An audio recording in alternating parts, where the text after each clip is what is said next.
Hello नमस्कार दर्शकों, जनक serial में आप सभी का स्वागत है। आज के एपिसोड में जहाँ पे हम देख रहे होते हैं कि यहाँ पे ऋषि जो होता है वह झनक पे काफ़ी गुस्सा करता है और यहाँ पे झनक भी ऋषि पे गुस्सा करती बोलती इसकी वजह से मेरा सारा खाना बिखर गया। अब बताओ मुखिया जी को खाना कैसे लेके जाएंगे। तभी गाँव के सारे लोग इकट्ठा होने लगते हो, पूछते क्या हो गया है।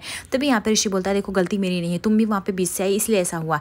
लेकिन यहाँ पे जो होती है झनक ज्योति बोलती बबूचक हो गया, तुमको एक नंबर से इसको समझता नहीं है, तुम कहीं दूसरे गाँव से आओगे तो इसका मतलब क्या किसी के को भी गिरा दोगे। तभी यहाँ पे गाँव के लोग जो होते हैं साइड लेने लगते हैं झनक का और ऋषि पे भड़कने लगते हैं। लेकिन यहाँ पे ऋषि का जो दोस्त रहता है उसको पता रहता है कि गांव वालों से कैसे हैंडल करना है, इसलिए वो माफ़ी मांग लेता है और यहाँ पे ऋषि को भी समझाता है कि माफ़ी मांग लो, इसी में भलाई है।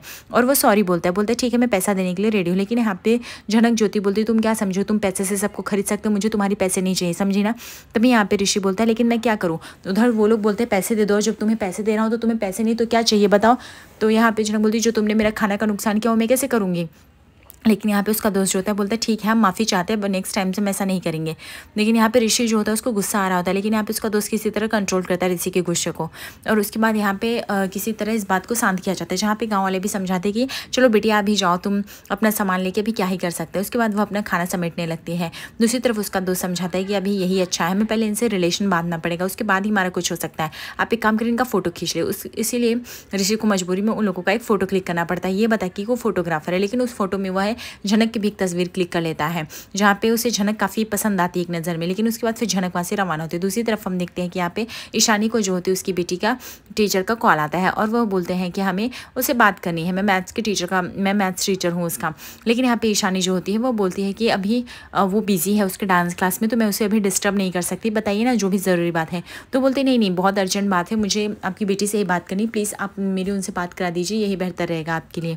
उसके बाद यहाँ पे ईशानी जो होती है वो जाती है और वह बोलती है कि नॉक करती दरवाजा। और यहाँ पे उसकी बेटी जो होती है गुस्से से बाहर आती, बोलती है क्या तुमको कितनी बार बोला है जब भी आया करो नॉक करो, ऐसे टाइम पे डिस्टर्ब मत किया करो। तभी ईशानी बोलती है जो भी बोलना है धीरे से बोलो, बिकॉज तुम्हारे टीचर है और वो सारी बातें सुन रहे हैं। तभी यहाँ पे बोलती ओ रियली मुझे किसी से फ़र्क नहीं पड़ता है, तुमने हम समझ क्या रखा है, हमेशा तुम मेरी चीज़ों को स्पॉइल करती नजर आओगी क्या। तभी बोलती मैं नहीं आने वाली थी, लेकिन उन्होंने फोर्स किया ये बोल के कि अर्जेंट है। बताओ अर्जेंट है तो मैं तुम्हें लाती नहीं, तो भी तो तुम चिल्लाती ना।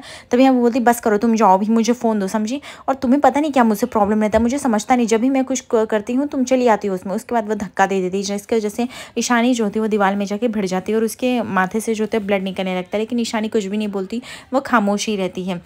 उसके बाद वहाँ पे उसकी ननद पहुँचती है और वो बोलती है ये क्या है बहू, क्या तुम ढंग से नहीं चल सकती, अपने पैरों को थोड़ा अपने गौर नहीं दे सकती क्या, जब देखो तब गिरती पड़ती रहती हो, पता नहीं तुम क्या समझती रहती हो अपने आप को।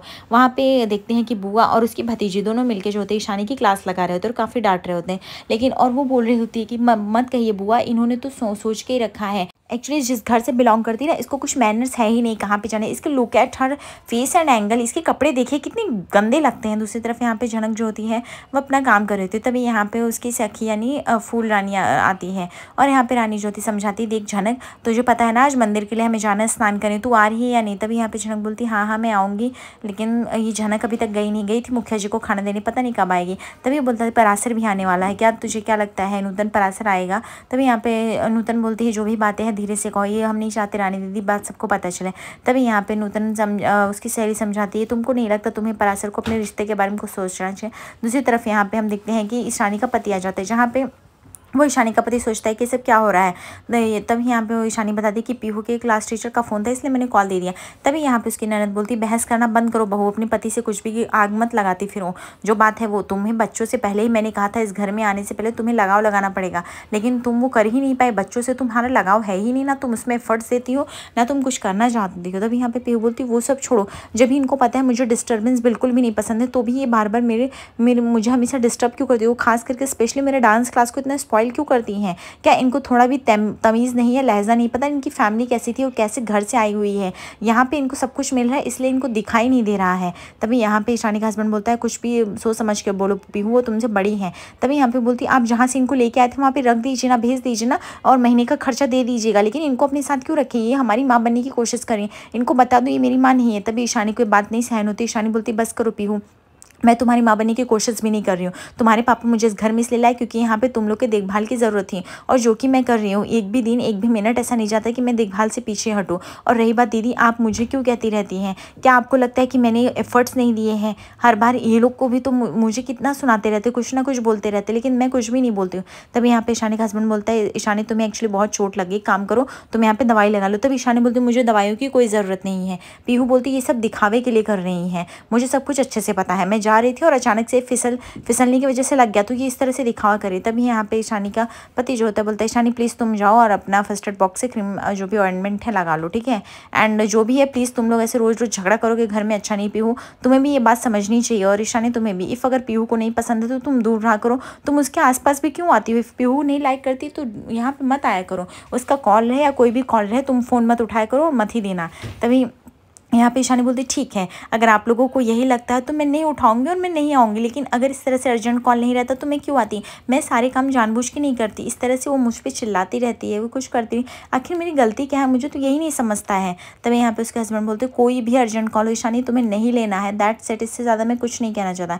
ईशानी बोलती ठीक है, अगर आप यही चाहते तो यही सही, अब मैं कोई भी कॉल नहीं उठाने वाली है। सुनकर पीहू बोलती ठीक है, वॉट एवर, जो भी करना है करो, वैसे भी उन्होंने मेरा मूड ऑफ कर दिया, मैं जा रही हूँ। उसके बाद यहाँ पे उसकी ननद ज्योति बोलती देखो तुम इस घर की बहू हो, तुम्हें समझना पड़ेगा, बच्चे तुम्हें अपनाएंगे तब जब तुम उन्हें अपनाओगी, तुम तो उनसे खफा खफा रहती हो, जब देखो तब झगड़े में ही चली आती। तब ईशानी बोलती है आप लोग को जो समझना है समझिए, आज के बाद मैं कॉल के कुछ भी नहीं उठाऊंगी, चाहे जितना इंपॉर्टेंट। ये कह के ईशानी वहाँ से चली जाती, क्योंकि ईशानी को बहुत चीज़ें हर्ट हो जाती हैं।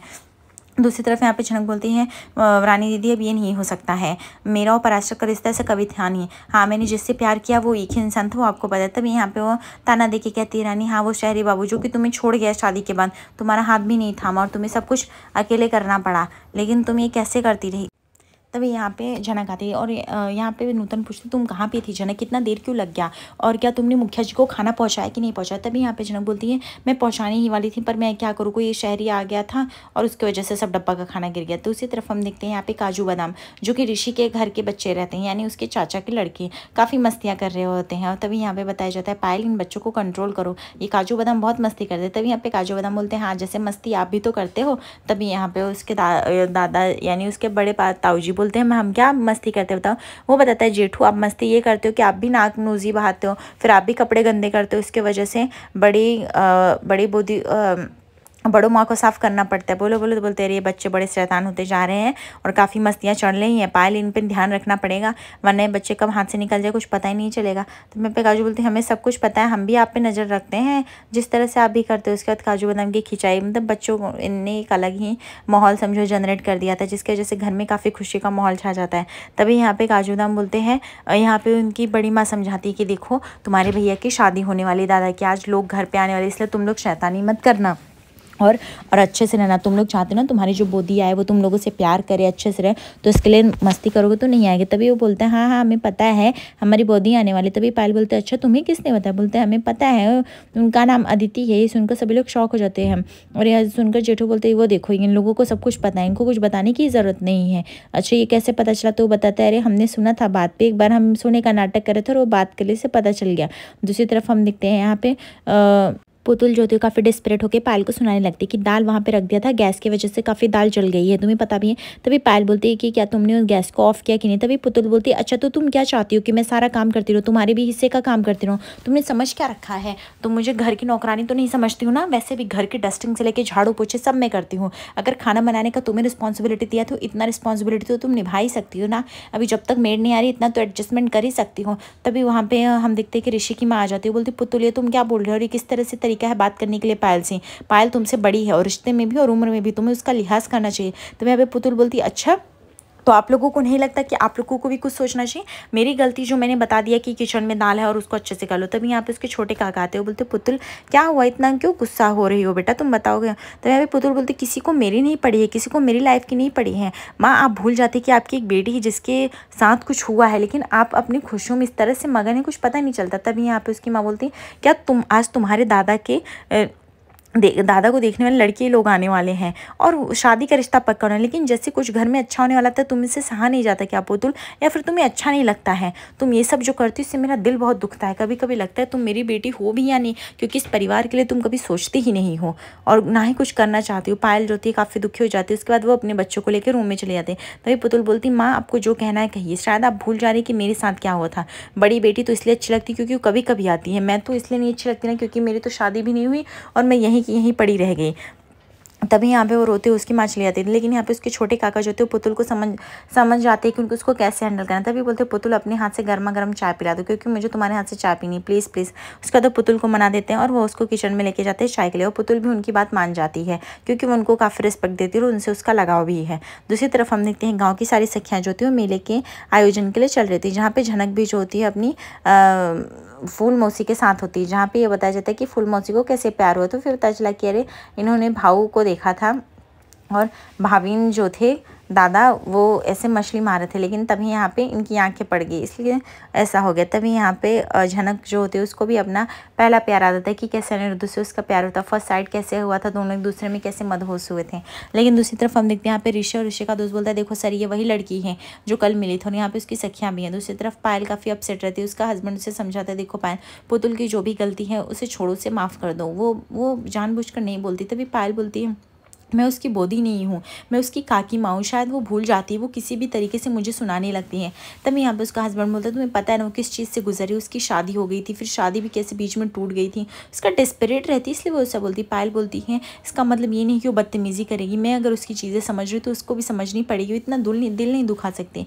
तभी हम देखते हैं यहाँ पे ऋषि की माँ आती है और वह जो होती है पायल को बोलती पायल क्या मैं अंदर आके तुमसे बात कर सकती हूँ? तभी बोलती हाँ हाँ बोलती क्यों नहीं आ सकती हूँ।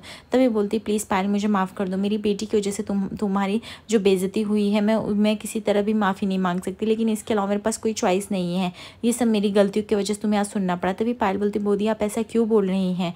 तभी बोलती हाँ अगर पुतुल के साथ उस दिन ये सब हादसा नहीं हुआ होता, उसकी सोचो बारात आके लौट गई हो उस लड़की की, इसलिए वो हमेशा डिस्परेट रहती, इसलिए वो हमसे भी खफा रहती हैं और इसलिए तुम लोगों को भी सुना देती है। लेकिन यहाँ पे पायल का पति बोलता बस करिए बोदी, ऐसा नहीं कि पुतुल आपकी बेटी है, हम भी उसके काकू काकी हैं, वो हमारी भी बेटी हैं और हमें पता है जिस चीज़ों से गुजरी। पायल बोलती बोदी प्लीज़ आप माफ़ी मत मांगिए, हम सब कुछ समझते हैं, मुझे कोई भी कंप्लेन नहीं है। तभी यहाँ पे वो रोने लगती, बोलती मैं सोच रही थी मेरे सारे बच्चों का घर बसा लूँ, बड़ी बेटी का तो बसा लिया, अब ऋषि का बसाना है, लेकिन पुतुल के लिए मैं कभी कुछ नहीं कर पाया, ऐसे कह के रोने लगती। लेकिन पायल जो थी बोलती बस करिए बोदी अपने आप को संभालें, अभी चलते हैं हम सब जो भी है ऋषि की शादी की तैयारी करते हैं, ठीक है आप चिंता मत करें। तभी यहाँ पे उसका दोस्त बोलता है अभी चलो हमें गांव की औरतों से रिलेशन बांधना पड़ेगा आगे की तैयारी के लिए। वो बोलता है कि आप लोग इसी गांव से मेला देखने जा रहे हैं? तभी बोलती हाँ, कहते हैं हमें भी देखना है, हम भी इस मेला को देखने के लिए आए, हम बाजू वाले गांव से आए हैं। दूर खड़ी झनक जो थी देख लेती, बोलती वो ये लोग अभी यहाँ भी आ गए, इनका तो बैंड बजाना पड़ेगा। तभी लोग बोलते हैं अच्छा लेकिन आपको क्या देखना है? बोलते बस यही मेला देखना है, आप लोगों का डांस देखना, हमने सुना है कि आप बहुत अच्छा डांस करते हो। तभी यहाँ पे ज्योति फूल बोलती हाँ हाँ हम सब अच्छे करते हैं डांस करके दिखाएं क्या? तभी वो लोग डांस करने लगते हैं और यहाँ पे ऋषि जो होता है वो वीडियोग्राफी करता है, क्योंकि यहाँ पे उसका दोस्त बोलता है हमारा दोस्त जो है बहुत अच्छा फोटो खींचाता है, चलो चलो तुम लोग को जो करना है करो। यहाँ पे झनक ज्योति अपनी बेटी से बात करने आती, लेकिन वह मना कर देती, बोलती माँ मैं आपसे बाद में बात करूँगी, घर आके बात करूँगी, अभी मुझे बहुत ही अर्जेंट काम है, मैं जा रही हूँ। ऐसा कह के जाती है और अपनी सहेलियों से पिन मांगने लगती है। तभी वो लोग बोलती क्या करोगी? बोलती सेफ्टी पिन दो, तुम लोग जिस तरह से बोल रहे हो अगले जन्म में मेरा काम होगा। उसके बाद उसकी सहेलियाँ जो होती है उसे सेफ्टी पिन दे देती हैं और वह सेफ्टी पिन लेके जाके वह ऋषि के बुलेट के पास बैठ जाती है और उसके टायर का हवा निकालने लगती है, क्योंकि उसे बदला लेना रहता है। आज रात के एपिसोड में देखेंगे जहाँ पे ऋषि का पराशर से आमना सामना होता है। देखते हैं आगे एपिसोड पे क्या होने वाला है। दर्शकों लाइक और सब्सक्राइब करिए फॉर मोर अपडेट्स। धन्यवाद।